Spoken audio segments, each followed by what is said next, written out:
Hello दोस्तों, मैं योगिंदर आपके अपने चैनल ज्ञान सागर में आपका स्वागत करता हूं। आज हम बात करेंगे दो घोड़ों की एक कहानी की। दो घोड़े, एक बादल और राजा। बादल अरबी नस्ल का एक शानदार घोड़ा था। वह अभी 1 साल का ही था और रोज अपने माता पिता के साथ ट्रैक पर दौड़ लगाने जाता था। घोड़ों की बाधा दौड़ का चैंपियन उसका बाप राजा था और कई सालों से वह अपने मालिक को सर्वश्रेष्ठ घुड़सवार का खिताब दिला रहा था।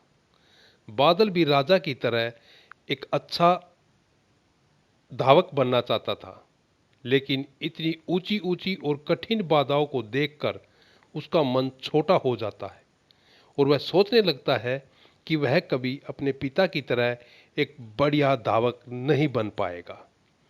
एक दिन जब राजा ने बादल को ट्रैक के किनारे उदास खड़े देखा तो बोला, क्या हुआ बेटा, तुम इस तरह उदास क्यों खड़े हो? कुछ नहीं पिताजी, आज मैंने आपकी तरह उस पहली बाधा को कूदने का प्रयास किया, लेकिन मैं मुंह के बल गिर पड़ा। मैं कभी आपकी तरह काबिल नहीं बन पाऊंगा। राजा बादल की बात समझ गया। अगले दिन सुबह सुबह वह बादल को लेकर ट्रैक पर आया और एक लकड़ी के लठ की तरफ इशारा करते हुए बोला, चलो बादल बेटा, जरा उससे लठ के ऊपर से कूद कर तो दिखाओ। बादल हंसते हुए बोला, क्या पिताजी, वो तो जमीन में पे पड़ा है, उसे कूदने में क्या रखा है? मैं तो उन बाधाओं को कूदना चाहता हूँ जिन्हें जिन्हें आप कूदते हैं। मैं जैसा कहता हूँ वैसा करो। राजा ने लगभग डांट पिलाते हुए अपने बेटा बादल को कहा। अगले ही क्षण बादल लकड़ी के लठ की ओर दौड़ा और उसे कूद कर पार कर गया। शाबाश, ऐसे ही बार बार कूद कर दिखाओ। राजा उसका उत्साह बढ़ाता रहा।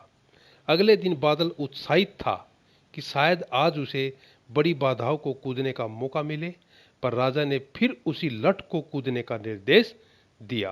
करीब 1 हफ्ता ऐसे ही चलता रहा। फिर उसके बाद राजा ने बादल से थोड़े और बड़े लठ पर कूदने की प्रैक्टिस करवाई। इस तरह हर हफ्ते थोड़ा थोड़ा करके बादल के कूदने की जो क्षमता है वो बढ़ती गई और एक दिन वो भी आ गया जब राजा उसे ट्रैक पर ले गया। महीनों बाद आज एक बार फिर बादल उसी बाधा के सामने खड़ा था जिस पर पिछली बार वह मुंह के बल गिर पड़ा था। बादल ने दौड़ना शुरू किया।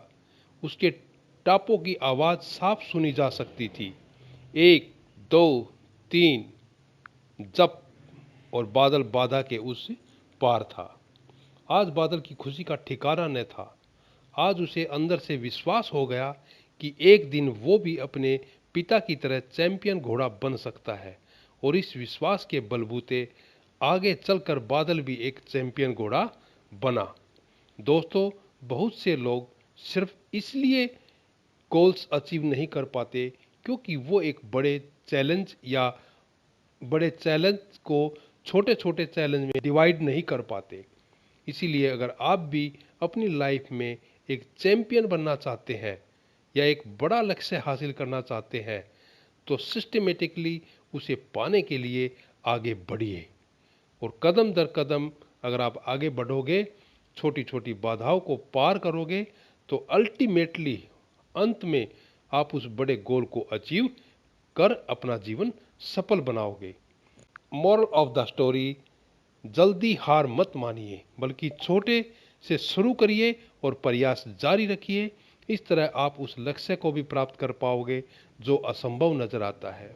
दोस्तों, आज की ये स्टोरी मेरे द्वारा जो आपको बताई गई है कैसी लगी, प्लीज कमेंट करके बताना और आपके अपने चैनल को सब्सक्राइब अवश्य करना दोस्तों।